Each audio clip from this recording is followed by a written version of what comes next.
knowledge. There is a circle and this x and y axis. Let us say this is the origin or some other point I can take. What? Okay. This point is x1 comma y1. This is P. This circle equation is x square plus y square plus 2gx plus 2fy plus c equal to 0. What I want to prove now is, you take this line like this, or like I can rotate this secant. It intersects circle at A and B. Whatever inclination you take for this line, PA into PB is constant. I want to show that. So with the x-axis, if it is making angle theta, okay, this is going to come very easy if you use your first year parametric form. What is this parametric form? If this length is r, PA length is r, this point is x1, y1, and its inclination is theta. Anybody can tell me what is point A's coordinates? x1 plus r cos x1 plus r cos theta, y1 plus r sin y1 theta. plus r sin theta. Okay, so both A and B will be in the form of x1 plus r cos theta, y1 plus r sin theta. For point A, that r length will be PA, and for that point B, that r length will be PB. If I substitute this point in this circle equation and expand, I'll get a quadratic equation in terms of r. I'll get two values of r. One is for point A and one is for point B. Let us substitute that. x1 plus r cos theta whole square, y1 plus r sin theta whole square, and here it is x1 plus r cos theta, here it is y1 plus r sin theta plus c equal to 0. When I expand, in fact, I don't need to expand everything. I want r square into what will come, r into what will come, and constant what will come. And if I want for this quadratic equation, roots are PA and PB, the product of the roots is simply C by A. So I don't have to waste my time in finding R coefficient. Let me just find R square coefficient and this. When you expand this, R square coefficient is cos square theta. And when I expand this, R square coefficient is sin square theta. So you'll get cos square theta plus sin square theta. Then here I want to write constant, means those terms where R is not there. So here when I expand, I'll get x1 square. Here I'll get y1 square. Here I'll get 2gx1, 2fy1 plus c. Okay, this is obviously 1. So r square plus r into something, I don't have to worry what is that, and this is s11. Okay, this is a quadratic equation. The roots of this quadratic equation are PA and PB. Okay, and product of the roots PA into PB, product of the roots is this by this. Here coefficient is 1, so simply S1. In this S11, is there anywhere theta is there? No, sir. No. What does it mean? Whatever theta you take, PA into PB is always same. We proved this. PA into PB is S11, which is independent of theta.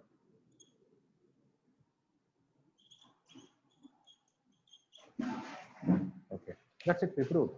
How much ever you rotate, it is same. Okay. Is it clear, everybody? How PA into PB is equal to power. Okay. And in the limiting case, PT square length is S11. So in general, when there is a point outside or inside, doesn't matter, especially when it is outside. If we draw through, this is tangent T, this is secant PAB, this is secant CD. You can write PA into PB same as PC into PD, which is same as PT square, which is same as S11. This is called power. This is also called power. This is power. S11 is power. What is more interesting is this is fine.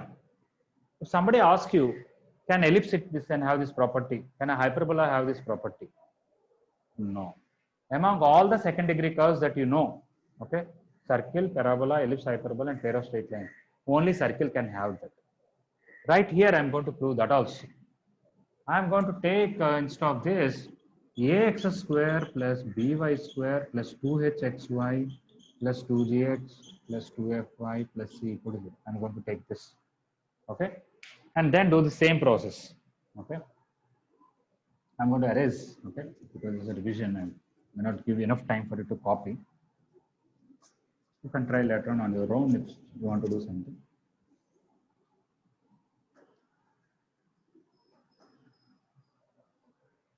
Okay, so we'll get A into x1 plus r cos theta whole square, B into y1 plus r sin theta whole square, 2h into x1 plus r cos theta into y1 plus r sin theta, and then 2g into x1 plus r cos theta, 2f into y1 plus r sin theta plus c equal to 0.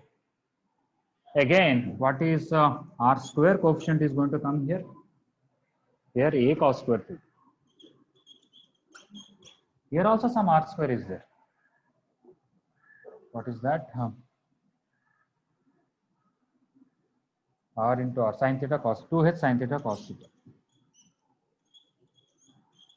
Here also r square is there. Where is here? That is b sin square theta. Okay. Earlier our in circle equation r square coefficient came 1, but in this second degree equation when I do this homogenization, that is what you call substituting this and expanding it, r square coefficient is this. R coefficient I am not interested, but what about the constant? A x1 square, b y1 square, 2h x1 y1. So it is doesn't have any theta, it is s11 only coming. S11 for the new equation. Okay. Now when I take here PA into PB, I will get S11 by r square coefficient. Okay. How to? Okay, I can leave the r square. Okay, fine. A cos square theta plus b sin square theta plus 2h sin theta cos theta. Now tell me, is PA into PB is dependent on theta or independent of theta? Depend on us. Depend on theta. But I want to make it independent. Let us see how to make this into independent. I want to choose A value, H value, B value such a way that it is independent of theta. I am going to write 2 sin theta cos theta as sin 2 theta. Cos square theta as 1 plus cos 2 theta by 2 and sin square theta as 1 minus cos 2 theta by 2. So I am going to get PA into PB is equal to S11 by A into 1 plus cos 2 theta by 2. B into 1 minus cos 2 theta by 2, H into sin 2 theta. When you expand everything, you will get A plus B by 2 plus A minus B by 2 into cos 2 theta plus H into sin 2 theta.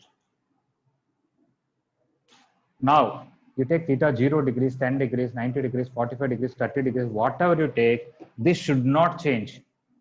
Can you tell me what should be a relation between A, B, H values so that even though I change theta, this denominator doesn't change because numerator anyway doesn't have theta.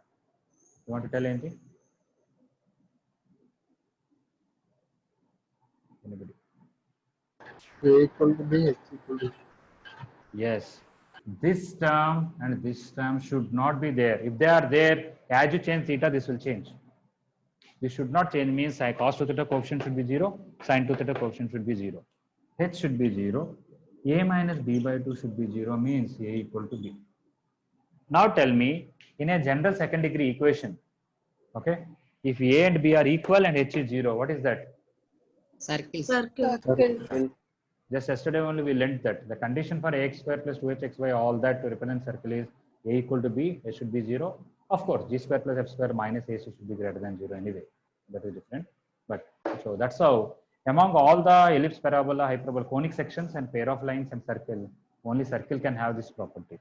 We proved thoroughly. If we not taken circle and proved it is constant, we took all the conic section and proved only for circle it can be a constant. Is it okay?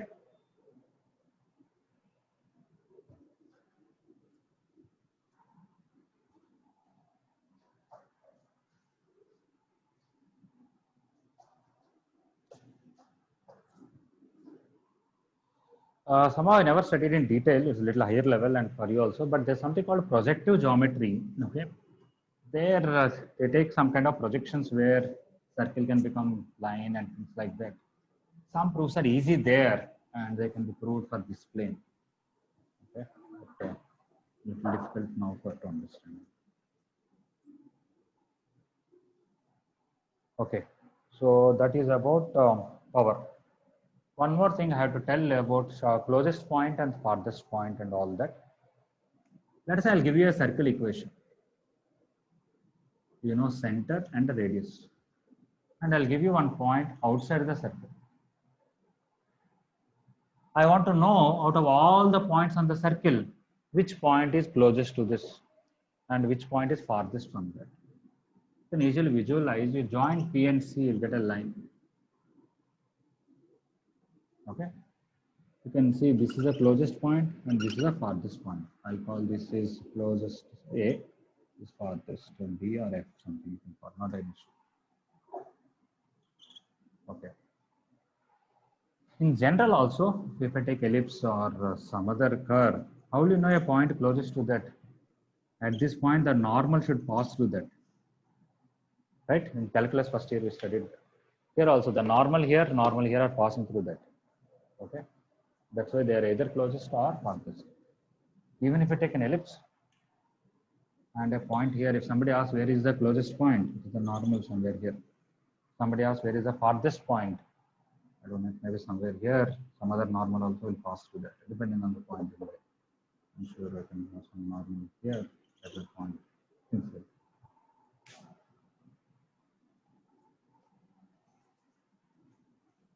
Okay, so now if they ask you what is the closest distance, PA length, we know CP length and we know this radius R.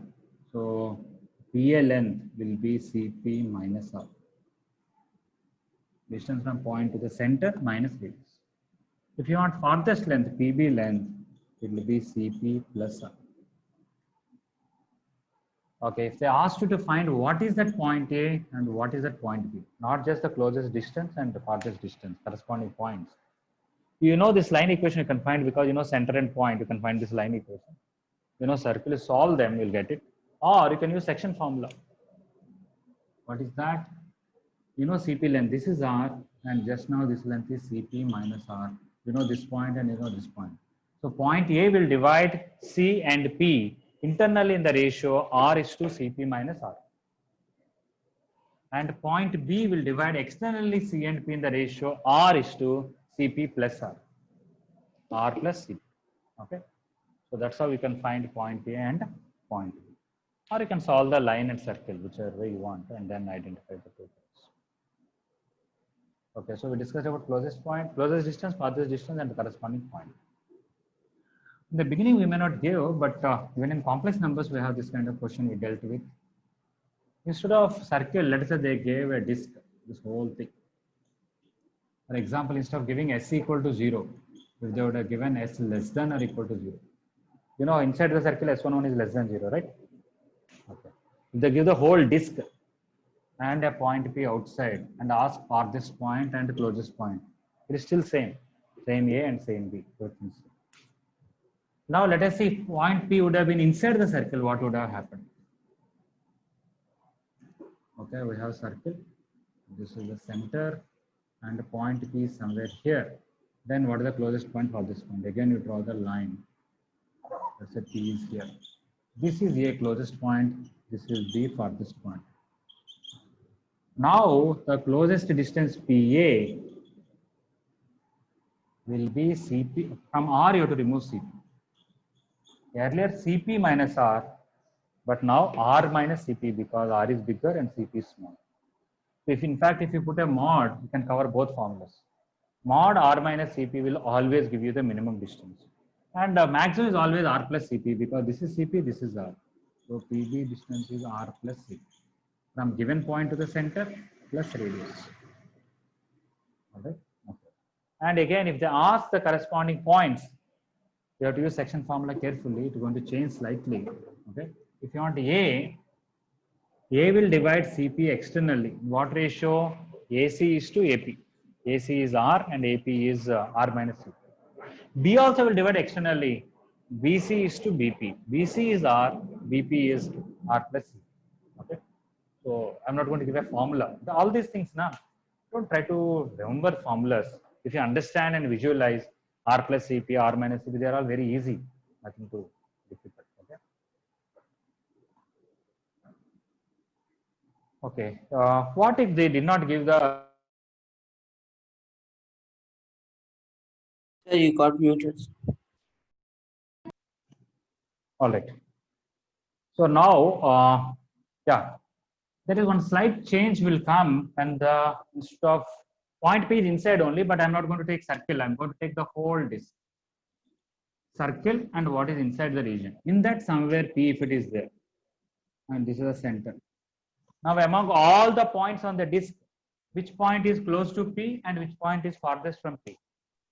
P itself is closest to it. Yeah. Now And the B minimum farthest. distance is not the mod Cp minus R minus Cp, 0. Maximum is same. Okay, there's a difference between taking only the circle and taking the whole disk. This question difference you might have seen in complex numbers more than here. Okay. Sometimes they'll give mod z minus some complex number equal to something, mod z minus some complex number less than equal to something, and ask mod z minus some other number, what is the minimum, what is the maximum, right? Yes.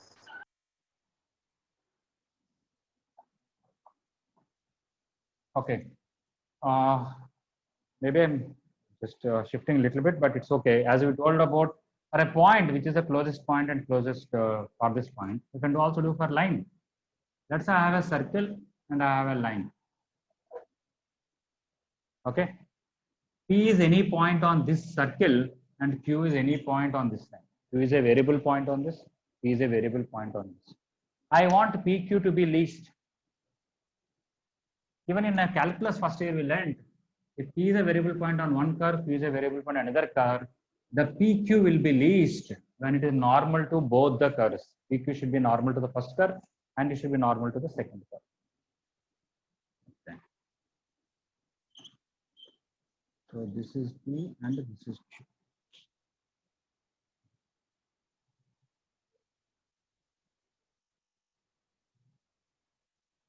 Yeah. So out of all the P when P is here, out of all the Q and Q is here, we get the least. Here they cannot ask you maximum because maximum will be infinity. Because if you take Q very far all the way up and P is, it can go up. Okay, there is only minimum, there is no maximum. Okay. How to know corresponding Q? How to know corresponding P? Anybody want to give an idea? Draw a line parallel to that line. Okay. A tangent. Draw a tangent parallel to that. Okay. So now, we know any of one point there. No, we don't know. We know line equation, we know circle equation, nothing else we know. Sir, can you Sir? repeat the question, sir? The C1 question minus, is, sir, C1 minus Q is a C2 variable is point not- on the line. P is a variable point on the circle. When PQ is least, we identified when Q is here, not anywhere else, and P is here, not anywhere else, it is least. Okay. For PQ to attain least, this particular P is okay, this particular P is okay. How will you find that Q? How will you find that P? If line equation is given, circle equation is given. Sir, means first find the foot of that center onto the line, sir. Yeah, finding Q is easier. Find foot of center on that line, you'll get Q very easily. Sir, after that we can find the distance between them and we can give ratio by Yeah. ratio. CQ distance you can call CQ, and this is going to be R. Use section formula, R is to CQ minus R. By the way, what is that least PQ also I have to find, right? Okay. Let's say without finding points, I don't know point Q, point P, I don't want to find, I'm not interested. But I want to find this least PQ length. How will you find PQ length? Length of the perpendicular minus R. Yeah, it is CQ minus CP. Sir, good morning, sir. Satish, sir, good morning. Madam. Good morning, welcome, madam. All right, we'll carry on with our class. Okay, so yes, if you from point C to this line, you can directly find perpendicular distance. Okay, mod ax1 plus by1 plus c by root a square plus b square. Okay, that is the perpendicular distance formula from a point to a line. You can use that distance, subtract the radius. Okay, so CQ minus R will give you PQ length. So you know this length, you know this length, you know this total length. Okay, and you know this point because foot of C on the line is Q. And then use fraction formula properly, you'll get this point. Okay, so one thing you have to understand, everything we cannot write. That means formulas are there. Some things you have to visualize, especially circle things are easy to visualize and do it. Is this okay? Circle versus line. How to find closest and farthest. Yes, sir. Okay. Yes. They cannot ask this question if the that means they can ask if a circle and line are intersecting, and P is a variable point on the circle and Q is a variable point on the line. What is the least value of PQ? Zeros. R minus is No, it is 0 because you take at this point and this point. If P is this and Q is this, both are same point is P also, Q also, it is 0. Okay. If they yes. ask what is that point, simply solve the circle and line. Alright. So if they are separate only, they can ask. If they are intersected, they can ask, nothing wrong. But minimum is 0. Okay. So we have seen closest point and farthest point from a point to a circle, from a line to a circle. Circle to circle also we'll discuss, but a little later.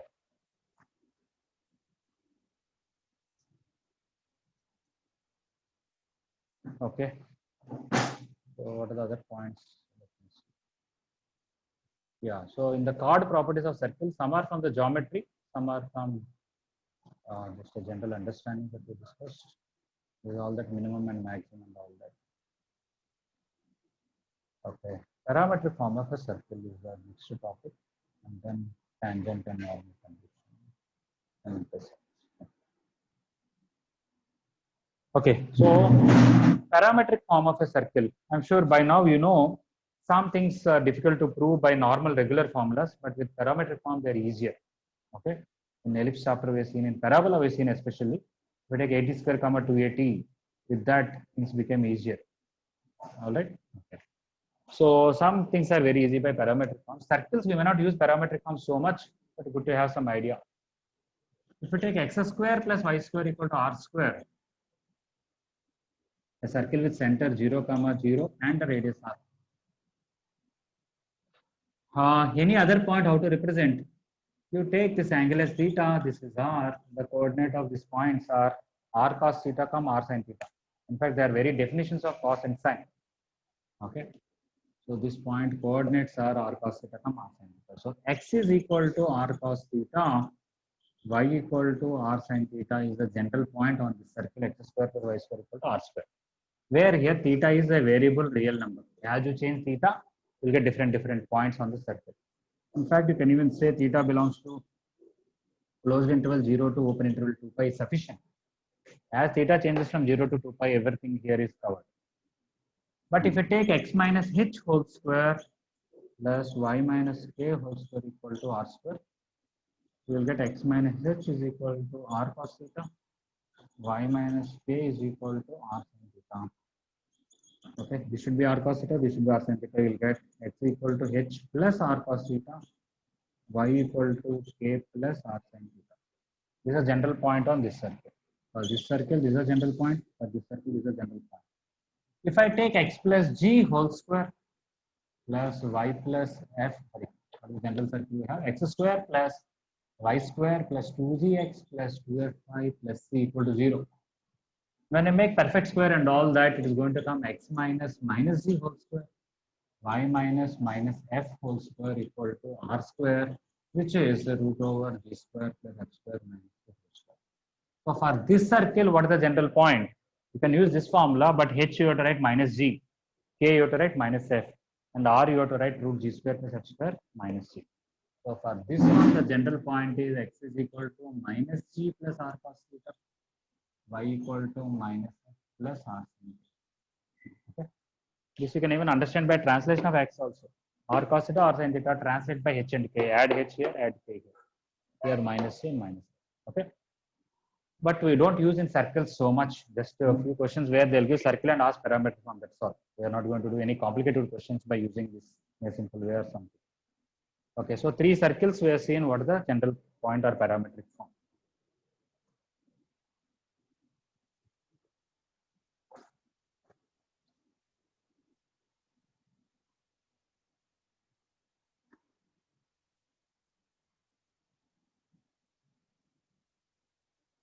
Okay, there are few formulas based on parametric form.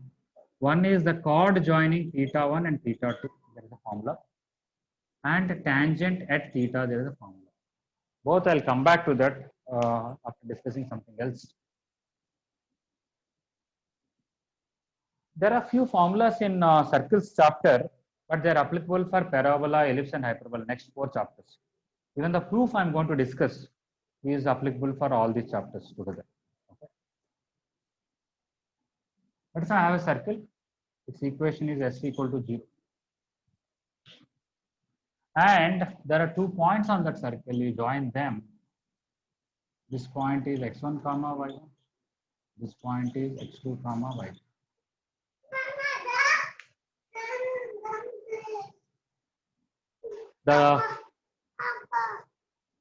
Just a minute.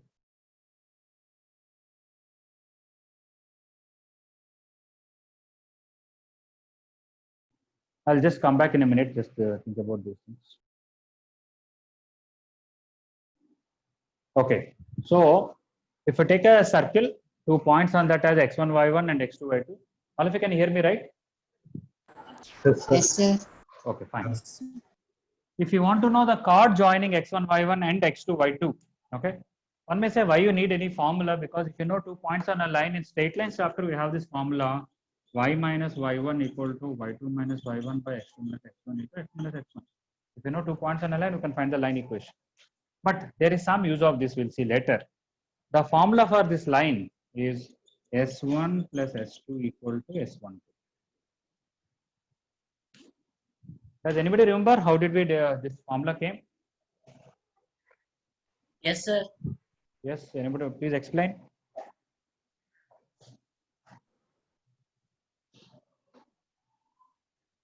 Please explain. Anybody want to explain? Sir, Yes.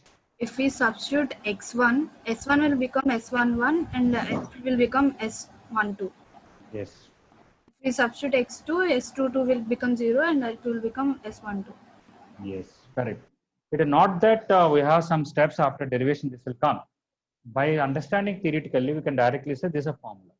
But how to explain it is, first point, it represents a line. Why it represents a line? Because it's a linear equation x and y. S12 is just a constant, degree 0. S is a second degree equation, but S1 is a first degree equation. S2 is also first degree equation. This one has x term, y term, and constant term. This also has x term, y term, constant term. This also constant term. In total, it has x term, y term, and a constant term. So it's a linear equation x and y, so it represents a line. Second point x1, y1 will satisfy this equation. Why? Because point x1, y1 is on the circle, s11 is 0. And if you substitute x1, y1 here in LHS alone, it will become s11 plus s12. And RHS is already s1. S11 is 0, so these two are equal. So by substituting x1, y1, LHS and RHS became equal, because LHS also 0 plus s12, RHS is s1. They're equal. So point x1, y1 satisfies this. Similarly, point x2, y2 also satisfies this, because s22 is 0, because x2, y2 is a point on this circle. So s22 is 0. And when I substitute x2, y2 here, this will become s12. This will become s22, and right side is s12, and they're equal, because s22 is 0, s12 equal to s1. So it's a line. Point x1, y1 satisfies that. Point x2, y2 satisfies that. So it represents that particular line AB. That's all. That's the explanation. Okay. Don't have to write any proof. Directly you can understand. Okay. So that is a chord joining x1, y1 and x2, y2. And this formula, what I told just now, it is true for ellipse. On an ellipse, which is s equal to 0 equation, if there are 2 points x1, y1 and x2, y2, same formula for the chord joining x1, y1 and x2, y2. Same thing for hyperbola. Okay. Like that. For all conic sections, we are proving together, so that when we discuss other chapters, I don't have to tell the proof of these things. Now, more interesting than this, or more important than this, what is actually tangent definition? Okay, if you see in the IP textbook in first year, tangents and normals, or even now.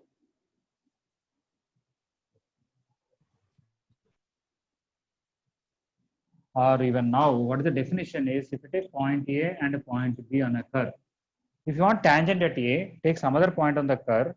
AB is a chord or a line passing through A. Move the B a little bit closer on the curve, will get like this. Move a little bit somewhat like this. Move a little bit.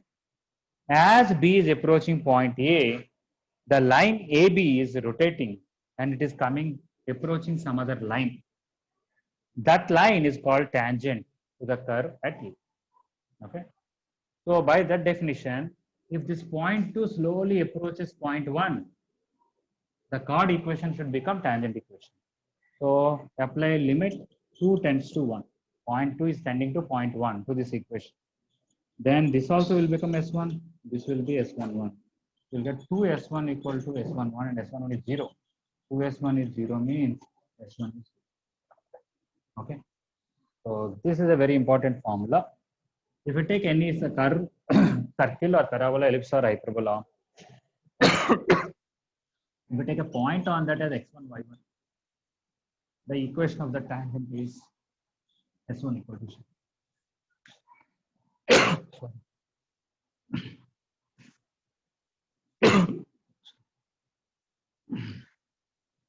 So this S1 equal to 0 is a formula for equation of tangent for all the curves, circle, parabola, ellipse, hyperbola. Without this way, there is other ways to derive it, but this way is something general for all of them. I will also tell you how to derive in some other way S1 equal to 0, which is exclusive only for circles. With that, I also want to prove something else. If you take a circle and take a point x1, y1 inside the circle, there is a particular chord having that as midpoint. What is the formula for that? These two derivations we will see tomorrow. And then for a line to be tangent, what is the condition and all. S1 equals to S1. Yeah, that is S1 equal to S11. The derivation we will see tomorrow. All right. Okay. So I'm going to end the class now. Okay. And we'll continue tomorrow. But in that, we pass your MSET questions. Okay.